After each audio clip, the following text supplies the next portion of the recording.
আবার প্রবাসী ভোটাররা রেমিটেন্স দেয়, তো তাদের পরিবারের জন্য তারা টাকা পাঠায়, তাদের পরিবার ভিটামাটি বিক্রি করে ছেলেকে বিদেশ পাঠায়, তো সে তার দায়িত্ব আছে তার পরিবারকে টাকা পাঠানোর।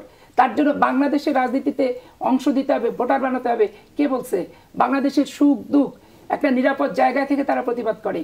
আমাদের মতো রংপানি থেকে, রিমান্ড থেকে, লোহার রড থেকে থেতলা করা, আর পুলিশ পিটানি, আর দিনের পর দিন 40 দিন 50 দিন থানা ও থানা করে বেঞ্চের উপর বসায় রেখে রিমান্ড কার্যকর করা, এগুলো কি প্রবাসী ভোটাররা কখনো তারা কি ভুক্তভোগী? তো ভুক্তভোগী না তো ভোটার ভুক্তভোগী হতে যাবে কেন? ভোটের অংশ তার হতে যাবে কেন? কত বড় নিমক হারাম তিনি, কত বড় উদ্ধত্তপূর্ণ মন্তব্য তিনি করেছেন। চিন্তা করেন, একজন বাংলাদেশী নাগরিক, প্রত্যেকটা নাগরিকের অধিকার রয়েছে, সংবিধান সেই অধিকার দিয়েছে যে সে ভোট দিতে পারবে।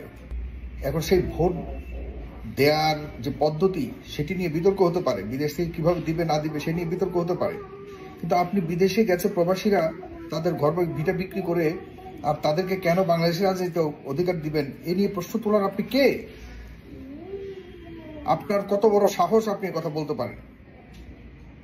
আপনার কি অবদান আছে?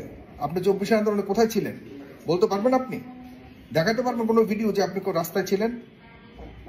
আপনারা আওয়ামী লীগের আমলে পুরোপুরি আপনি, আপনার হাজব্যান্ড, আপনারা তো খুব ভালোই এমপিগিরি করে গেছেন। আপনার জন্য, এটার জন্য আপনাকে ক্ষমা চাইতে হবে। 2 কোটি প্রবাসী আছে, এই প্রবাসীরা প্রতিনিয়ত আপনারা কিভাবে ভালো থাকেন বাংলাদেশে, সেই কারণে বাংলাদেশের সরকারকে সার্বক্ষণিক চাপে রেখেছিল। অন্ধকারের মধ্যে ছিলেন 4-5 দিন। কি করেছে এই 4-5 দিন প্রবাসীরা চিন্তাও করতে পারবেন না। ঘর ভিটা বিক্রি করে গেছে মানে কি মনে করেন আপনি প্রবাসীদেরকে? হ্যাঁ, আপনি প্রবাসীদের পরিবার সম্পর্কে আপনার জানা আছে? যাদের পূর্বপুরুষরা কোনো না কোনোভাবে হয় জমিদার ছিল, না হলে পারিবারিকভাবে তারা অনেক উঁচু পরিবারের, ধান্দা করা পরিবারের না। বিএনপিকে স্পষ্ট করতে হবে সিফা আশরাফি পাপিয়ার ব্যাপারে বিএনপি কি করবে, এ ব্যাপারে বিএনপিকে স্পষ্ট করতে হবে।